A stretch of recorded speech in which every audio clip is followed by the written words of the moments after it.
Welcome to the news on NTA International. And this news can't be watched on the various social media platforms displayed on your screen. I am Frama Panyi. My sign language interpreter is Taiwo Ozoma. Let's start with the headlines.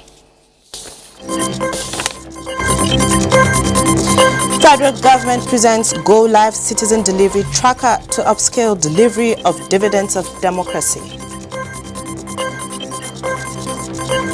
Marvelous Omobayo Godwin takes oath of office as Deputy Governor of Edo State. And ferry boat kills 96 people in Mozambique with scores still missing.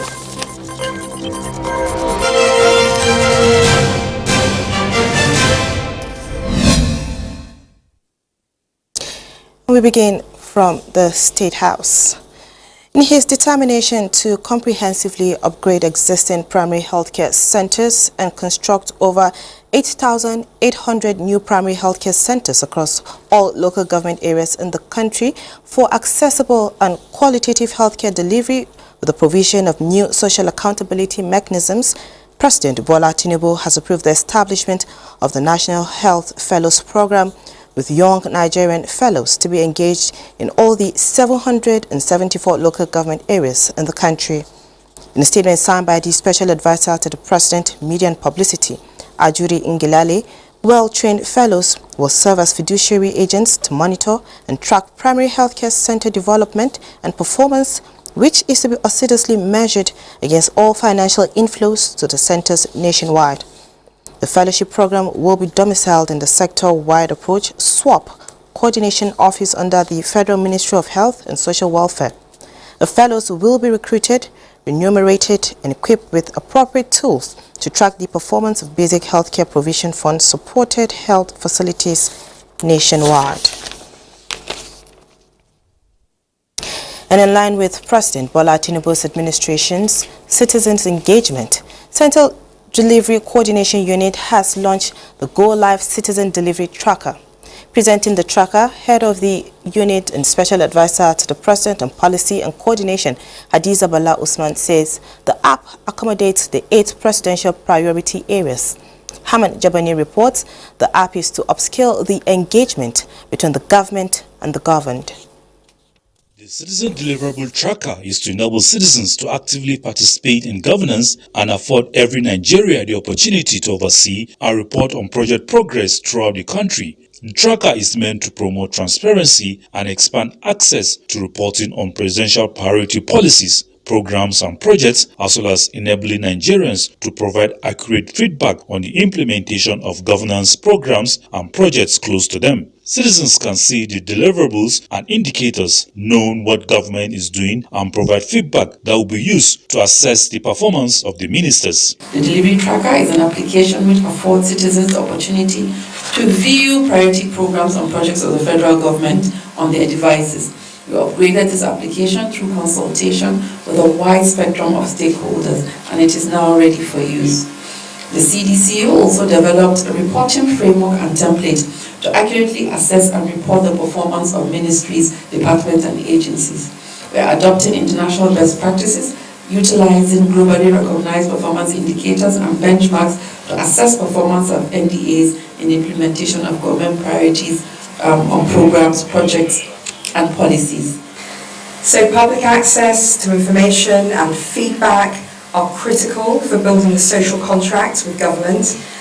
And for me, the fact that the feedback will also be based on lived experience and eyewitnesses will make it all the more powerful and all the more real.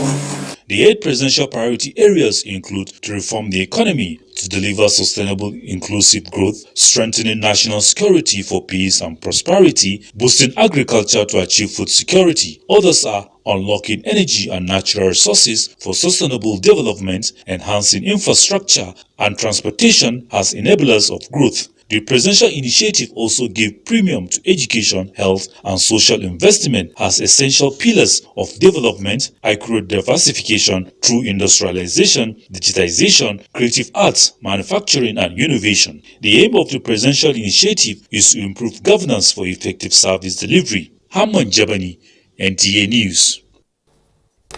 The Independent Media and Policy Initiative, IMPI, has said that the policy thrust of the President Bola Tinubu administration has set the stage for Nigeria to attain the status of $1 trillion economy in the next 8 years.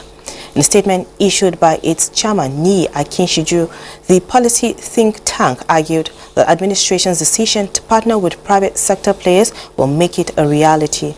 It noted that recent policy initiatives, including the Renewed Hope Infrastructure Development Fund, RHIDF, the Presidential Economic Coordination Council, and the Embedded Economic Management Team, as well as the Emergency Task Force, will help change the tide of economic narratives of the country. According to IMPI, the aggregated view of these policies is that they constitute both the framework and fulcrum of the Tinubu's presidency's vision for $1 trillion economic size. The policy think tank also cited incessant underfunding of capital projects in annual budget over the years and concluded that Renewed Hope Infrastructure Development will go a long way to redress the situation. It described the RHIDF as the outcome of critical thinking from a leadership that understands the place of infrastructure renewal and enhancement in enabling and driving economic growth, while comparing it to the United States' $1.2 trillion bipartisan infrastructure law bill signed into law by President Joe Biden 2 years ago. Godwin Omobayo has been sworn in as the new Deputy Governor of Edo State. He was sworn in following the impeachment of the former Deputy Governor Philip Shaibu by the Edo State House of Assembly. Obehi Otobo Apresai reports that the House adopted the recommendation of the 7-man judicial panel of inquiry on the allegations of misconduct against the impeached Deputy Governor. The majority leader of the House, Charity Airoba, during plenary said the report of the 7-man judicial panel of inquiry headed by retired Justice Stephen Omonua had 2 findings and 1 recommendation. The lawmaker further stated that the report of the panel was unable to establish the case of perjury leveled against the former deputy governor, but found him guilty of disclosure of government secrets. The 7-man judicial panel of inquiry thereafter recommended that the former deputy governor be impeached on the ground of disclosure of government secret. If you are in agreement that this report should be adopted by this House, please you vote by raising of your hand. The clerk of the House, Alhaji Yahya Mogbai, who conducted a head count of the lawmakers, said that 2/3 of the House was needed to carry out the impeachment. At the end of the head count of the 19 lawmakers present at plenary, 18 lawmakers voted for the deputy governor's impeachment, while 1 voted against it. True that these reports that are supposed to be considered be adopted by the local house as the effect that the recommendation that disclosure of security is good, and to that extent the Deputy Governor of the state, stand impeached. I stand this morning to support the motion moved by my brother and majority leader that the recommendation number 2 of allegation of disclosure of official secret having been proved by the panel that will be adopted by 2/3 majority of this House.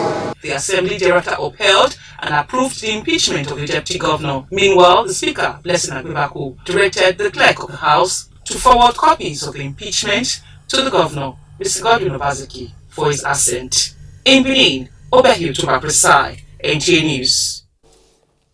Now to judiciary matters. The Ikeja Special Offences Court has remanded former Central Bank Governor Godwin Emefiele in the custody of the Economic and Financial Crimes Commission, EFCC. Justice Rahman Oshodi gave the remand order after Emefiele and his co-defendant Henry Omoile pleaded not guilty to a 26-count charge bordering on abuse of office brought against them by the EFCC. Hingino John Adams tells us more. Former Central Bank Governor Godwin Emefiele was arraigned at the Special Offences Court, Ikeja, over a 26-count charge bordering on abuse of office and allocation of billions of dollars. Emefiele and his co-defendant Henry Omoile pleaded not guilty to all counts. The defendants asked for bail pending the hearing and determination of the proceedings. Godwin Emefiele asked the court to grant him bail on self-recognizance pending the hearing and determination of his case, or that he be released to his counsel pending the determination of the case. His counsel argued that the court should consider his status and conduct since his arrest. He also urged the court to grant the second defendant the bail earlier granted him. The prosecution counsel, Rotimi Oyedepo SAN, did not oppose the bail applications.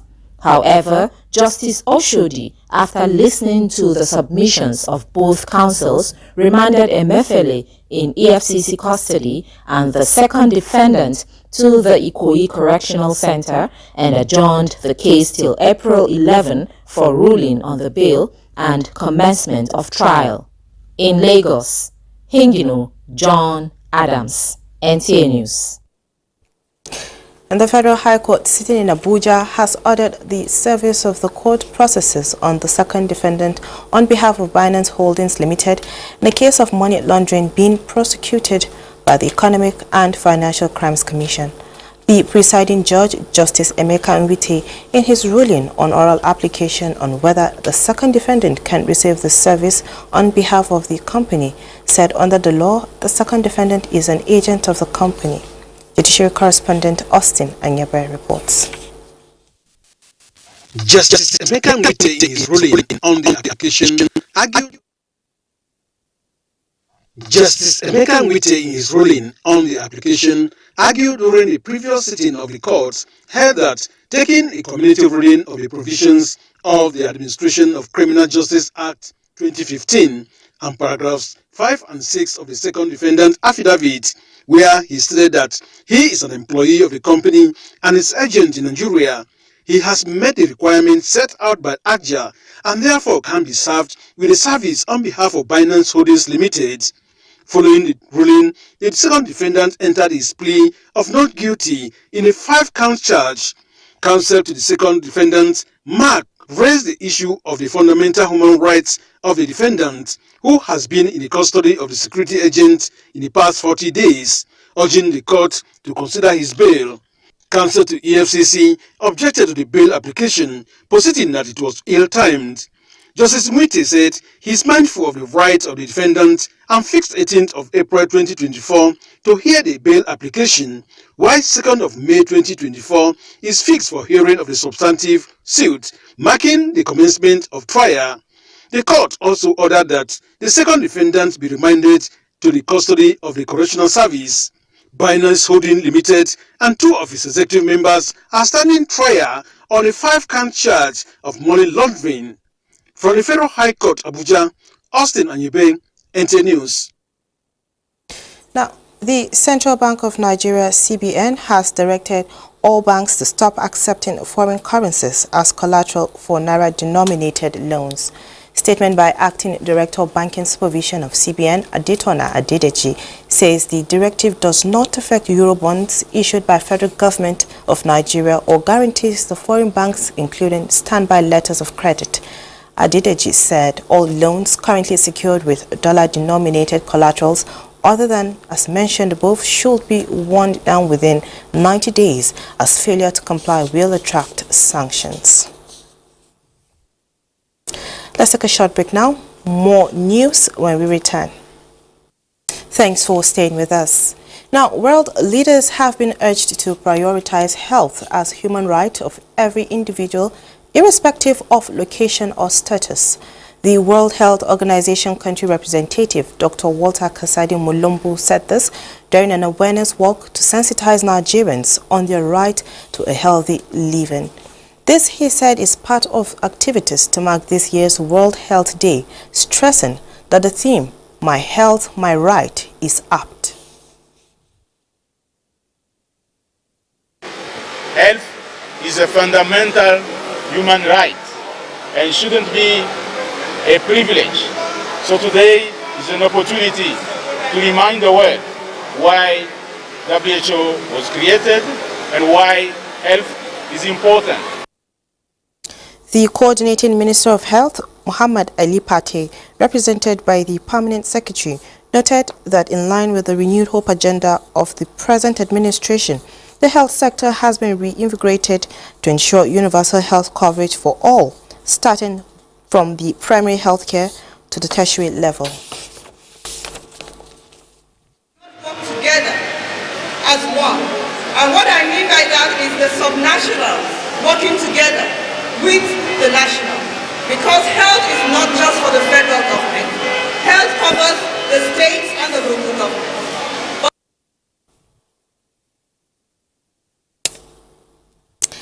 Now, Nigeria Labour Congress, NLC, and other interest groups have resolved to select leaders from Labour Party from ward to national level through a transparent means where all members will have a say. A stakeholders meeting held at the instance of the Political Commission of the NLC agreed to reunite all aggrieved members of the party. David Aire reports. Players at this meeting are disturbed by various infractions and litigations that have caused leadership crisis for the party. It agreed that the NSC must come to the rescue and re-energize a process that will bring in new leaders for the party, with all the key players participating. We must take decisions that will convince Nigerians that the big lion is fully astir and ready to rout the dreams of a great Nigeria to reality. Pursuant to this, we expect that this meeting should set up a transition committee for the purpose of conducting an all-inclusive and expansive national convention of the Labour Party. The Labour Party is going to be the leading party in Nigeria by membership, by legitimate membership. And I wish all the best, and I want us to assiduously work towards this. Presidential candidate of the party in the 2023 general elections, Mr. Peter Obi, who was represented, believes that an amicable resolution of all the grievances will make the party bigger and better positioned for future elections. It's a he who seeks to be called an excellency must come through an excellent way. Let us not be in a hurry. If we take any precipitate action, we will open our flanks for litigations. And then the fate of this party will be hung in the courts of law, and 2027 will come and overtake us with the wrong set of people mismanaging and misdirecting the affairs of this commission. I think the way out is reconciliation. This is not to winch anybody. Party is inclusive, the more the merrier. A communique on modalities to carry out the decision of the meeting was also issued.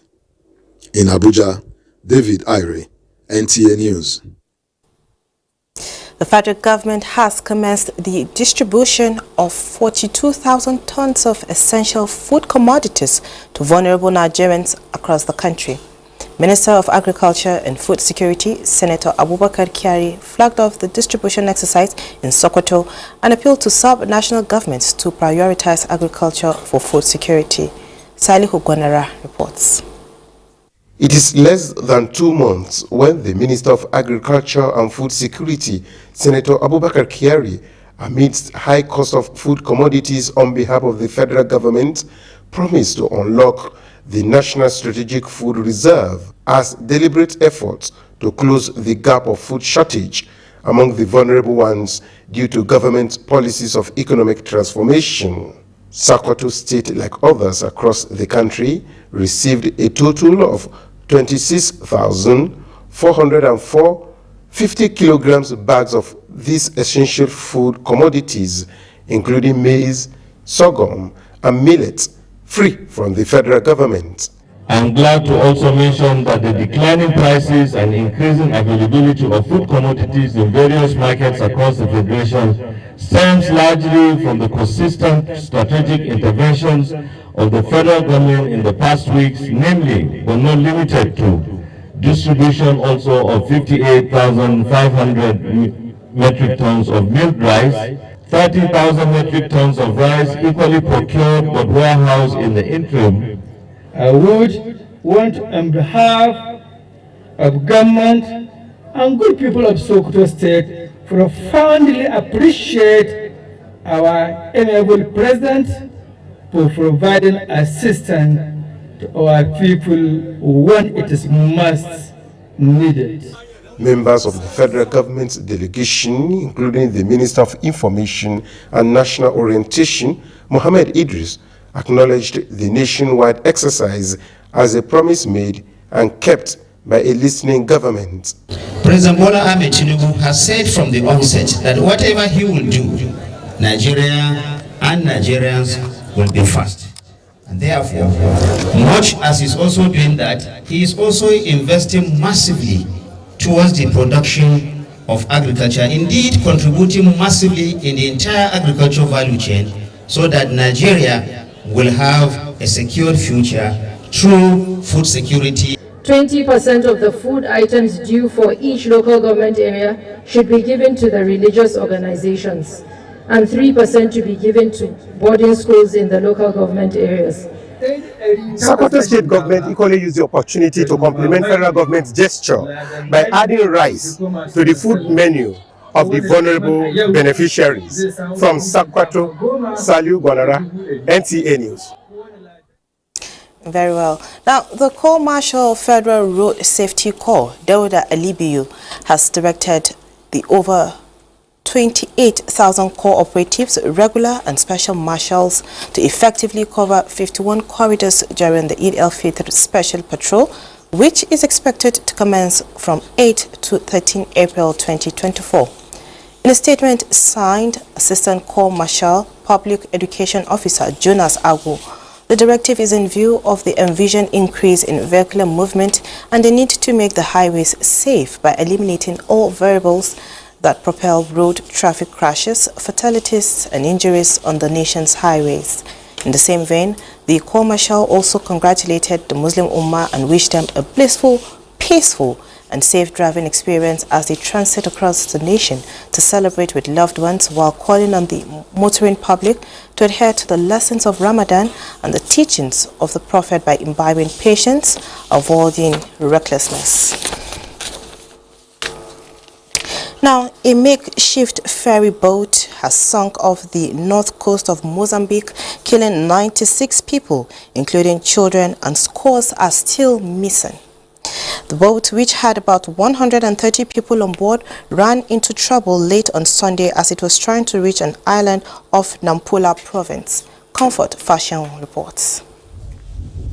Most passengers heading for the island of Nampula province were trying to escape mainland over disinformation about cholera outbreak. Nampula's Secretary of State, Jean Neto, admits that the converted fishing boat was believed to have sunk because it was overcrowded and not suitable for carrying passengers. The Southern African country has actually recorded almost 15,000 cases of cholera and 32 deaths since October, according to government data. Nampula is said to be the worst affected region, accounting for a third of all cases. Officials said rescuers have found 11 survivors and search operations are continuing.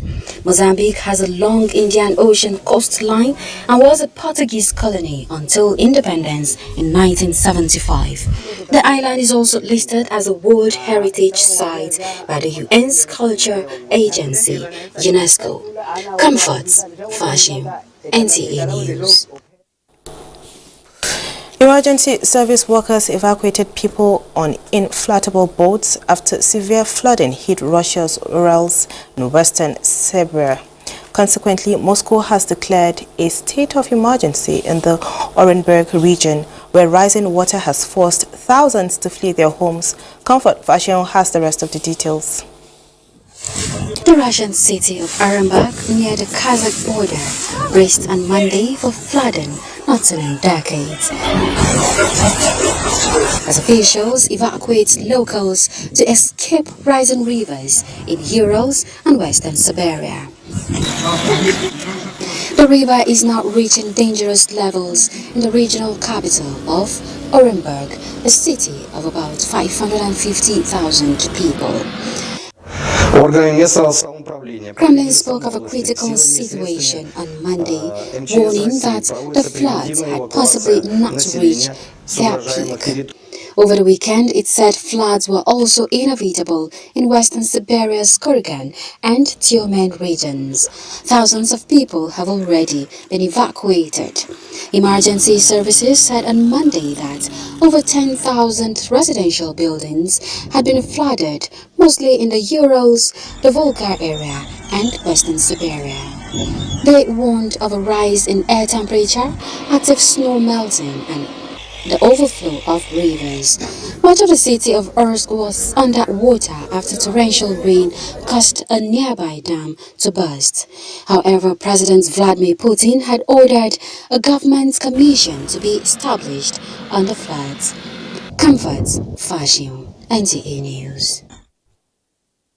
That concludes the news, but before we go, a quick look at Tuesday's weather forecast in Nigeria and other parts of the world.